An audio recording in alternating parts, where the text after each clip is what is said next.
All right, here's our series, n factorial times x minus 5 raised to the n. This is a power series, and we know where this is centered. Power series centered at 5. So the center is 5. If you can't smell a multiple choice question happening there, you're not sniffing very hard. This is power series centered at 5. All right?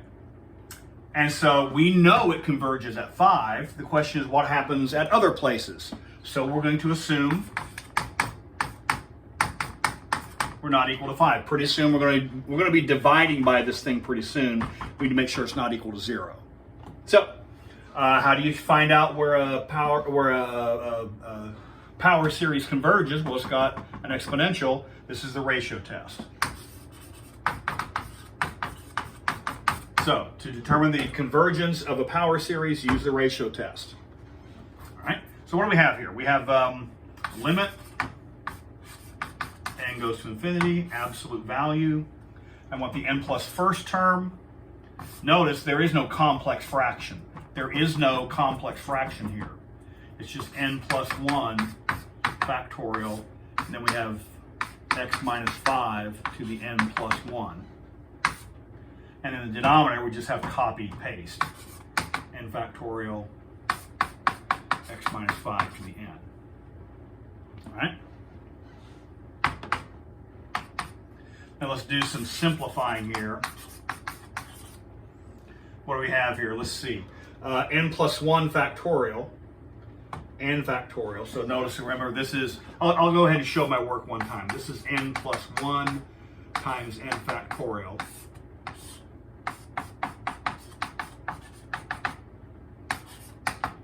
I would certainly hope you could see that this without having to show this intermediate step here. But for the record, I'm about to run out of space here anyway. So that's still absolute value because we don't know if x minus 5 is positive or negative. We know n's are always positive, but the x's we don't know. So what cancels? That cancels with this. When you divide the bases, subtract the exponents. So this cancels with all but one of those. And so what we have out of that is the limit as n goes to infinity of what do we have? We have n plus 1, absolute value. We have n plus 1, and we have x minus 5 to the first. All right? But we know the absolute value of multiply is you multiply the absolute values. And so we can write this as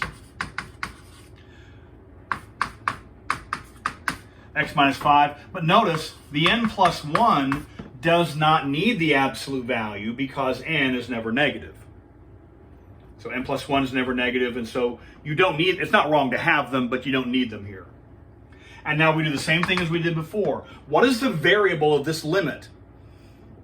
The variable of the limit is n, which means anything else is a constant, which means this is a constant multiplier, and constant multipliers multiply along.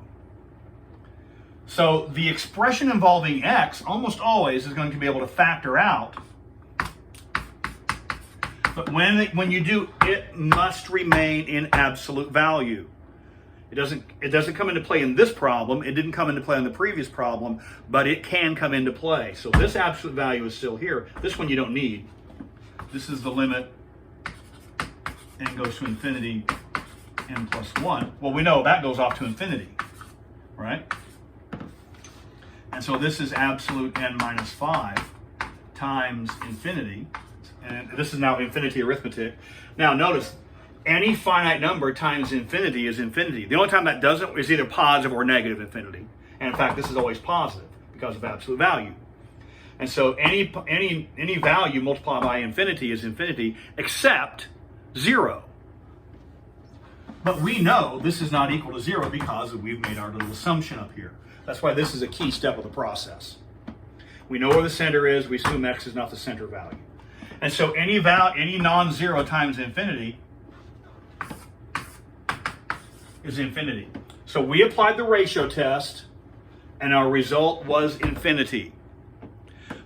Ratio test diverges if this computation is greater than 1.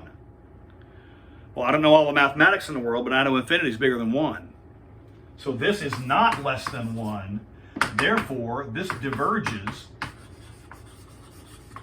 And the key is, it doesn't matter what value of x is. For all choices of x, this diverges. It diverges for all values of x. Therefore, it doesn't converge for any value of x except the center. And so if you do the ratio test, this is the footprint to look for. You do the ratio test and you get a number that is bigger than 1. It doesn't have to be infinity. If this entire thing had worked out to be, let's just pick a number out of the blue sky. If this entire thing had worked out to be 16. 16 is never less than 1, therefore this never converges, therefore we get the same result as we're going to get here. Typically for our work, if you're going to go down this path, it's almost always going to be because you got infinity here. So this diverges for all values of x, except, of course, the center. The only time this converges is the center. So this, if you get infinity for this computation, this represents the case where the only place it converges is the center. Remember we had 3 categories? The first category is converges only at the center. So this converges at x equal 5, and the radius of convergence is 0.